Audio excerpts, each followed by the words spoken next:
بسم اللہ الرحمن الرحیم۔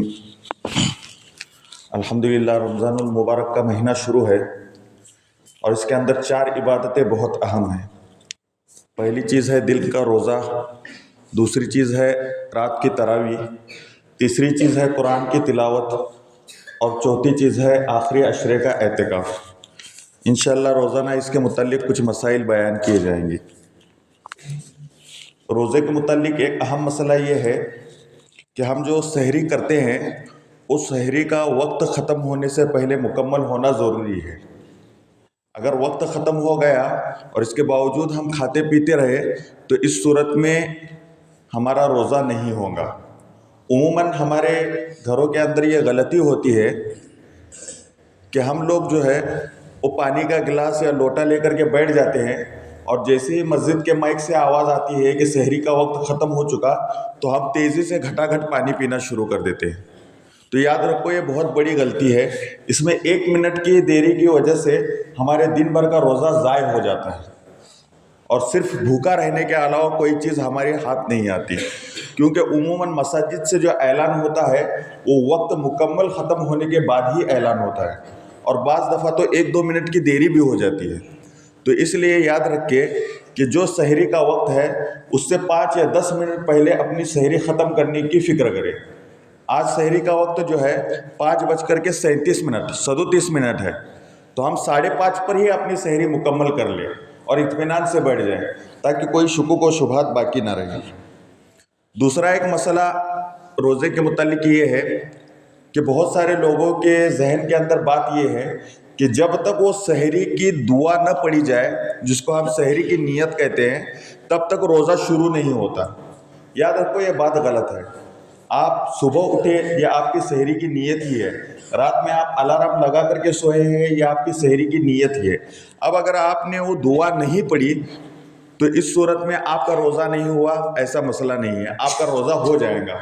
بہت سارے لوگ شکوک و شبہات میں مبتلا ہو کر کے بعد میں فون کرتے ہیں کہ میں نے سحری وغیرہ تو کھایا ہوں لیکن میں نے نیت نہیں پڑھی تو میرا روزہ ہوا ہے یا نہیں۔ تو یاد رکھو یہ جو دعا ہے وہ بِصَوْمِ غَدٍ نَوَيْتُ مِنْ شَهْرِ رمضان، یہ کوئی حدیث سے ثابت نہیں ہے، یہ علماء کی بنائی ہوئی دعا ہے۔ یہ امت کی تعلیم کے لیے ہے کہ روزے کی نیت جو ہے اس طرح کرنی چاہیے۔ وَبِصَوْمِ غَدٍ، میں کل کے روزے کی نیت کرتا ہوں، نویتو من شہر رمضان، رمضان المبارک کے روزے کی نیت کرتا ہوں، یہ اس کا مفہوم ہے۔ تو یہ امت کو سمجھانے کے لیے بنائی گئی ہے، اس سے روزے کے ہونے اور نہ ہونے کا کوئی مسئلہ نہیں ہے۔ اب بہت سارے لوگ پوچھتے ہیں کہ کون سے کام کرنے چاہیے روزے کی حالت میں اور کون سے نہیں۔ بہت سارے لوگ عموماً پوچھتے ہیں کہ روزے کی حالت میں سر میں تیل لگانا جائز ہے یا نہیں۔ تو سر میں تیل لگانا روزے کی حالت میں یہ جائز ہے۔ روزے کی حالت میں سرما لگانا یہ بھی جائز ہے۔ ناخن کاٹنا یہ بھی جائز ہے۔ سر کے بال، بغل کے بال کاٹنا یہ بھی جائز ہے۔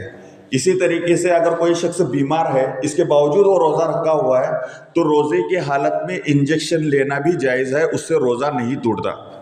ہاں، وہ انجیکشن جو سیدھا پیٹ کے اندر دیا جاتا ہے اور دوا سیدھا پیٹ کے اندر چلی جاتی ہے، جیسے کتا کاٹنے وغیرہ کے بعد جو ناف بیمبی کے اندر انجیکشن دیا جاتا ہے تو اس سے روزہ ٹوٹ جاتا ہے، لیکن جو بازو کے اندر یعنی رٹے میں دیا جاتا ہے یا کمر میں دیا جاتا ہے تو اس سے روزہ نہیں ٹوٹتا۔ اسی طریقے سے اگر کوئی بہت زیادہ بیمار ہو جائے اور اس کو سلائن اور گلوکوز چڑھانے کی نوبت آئے تو سلائن اور گلوکوز سے بھی روزہ نہیں ٹوٹتا۔ اس بات کو اچھی طرح دھیان رکھیے۔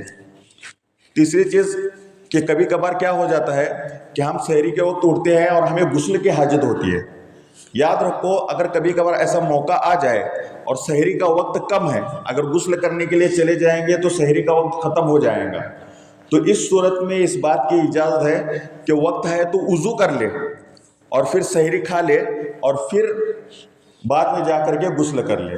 اور اگر وضو کا بھی وقت نہیں ہے تو صرف ہاتھ منہ دھو کر کے سحری کھانے کی اجازت ہے، لیکن اس کو اپنا معمول نہ بنائے، یہ مجبوری کے وقت کا مسئلہ ہے۔